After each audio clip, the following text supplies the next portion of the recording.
Danes smo bili na predstavitvi vaše akustične plošče in malo ste nam tudi v živo predstavili, kako bo to vse skupaj spadalo. Kako je bilo vam danes, verjetno kar nekaj časa spet pred živo publiko igrati? Ja, v bistvu po enem letu pa pol skoraj je bilo zanimivo, ker sploh pa akustično, če je bila vsa elektrika, ker smo 30 let električne kitare igrali, elektriko preklopljeni, zdaj pa akustika, tako da za nas je bilo sigurno to nekaj novega, ampak smo imeli 3 ure prej tonsko vajo, tako da je šlo fajn. Ti si ponad bolj tudi navajen, bolj skakati po odru, malo se bolj premikati, zdaj si bil statičen na sedežu, kako pa je to bilo zate? Mene je ful lepo sedeti v življenju.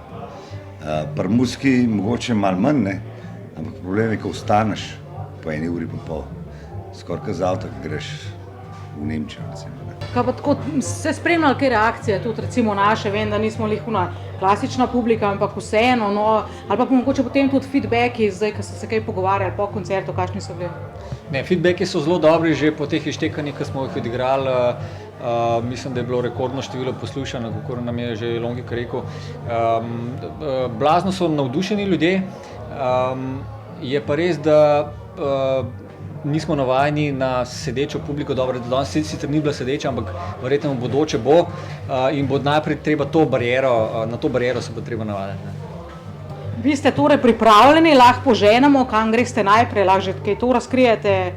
Vipava, mislim, da je prva. Ja, mislim, da je 25. junij, tako da konec junija začnemo s koncerti in potem mislim, da upamo, da bo do konca leta. Ja, v bistvu smo se zmenili, da letos ne bomo imeli poletnega dopusta, a ne Dani, ali kako smo se rekli. Ja, izjemoma bomo en vikend že odpravili. Jaz ne bom zdržal. Ampak ja, mogoče moramo malo nadoknaditi ta manjko tega leta in pol. Verjetno publika vam je že pisala, da komaj čakajo, verjetno se vas zelo veselijo, ste dobili že kakšne te, pismo, čete, karkoli.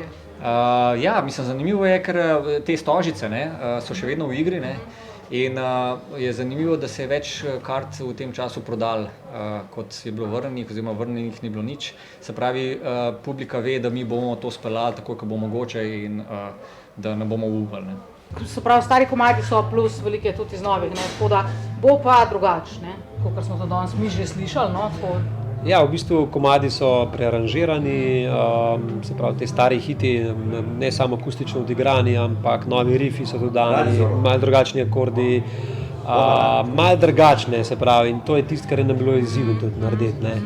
V bistvu v končni fazi bi se ponekod rekel, da je nov komad nastal, kar nam je bilo zelo všeč in to v bistvu nas navdihuje, da pač delamo še vedno, pa da preigravamo te stare hite, ker vemo, mala Nimfomanka je zdaj že stara Nimfomanka. Plošča na vinilu, to se bo pa zgodilo prvič v naši karieri. Mi smo sicer odraščali v otroštvu z vinilkami gor, ampak ko smo mi začeli izdajati plošče, so vinilke šle že v pozabo. Tako zdaj se pa spet vračajo in evo, zdaj smo ujeli, nikoli se nismo mislili, da bomo to kdaj ujeli, spet ta trend. Jaz pa zdaj LP, tako da sem se pripravil na končno, da slišim sebe na vinilki.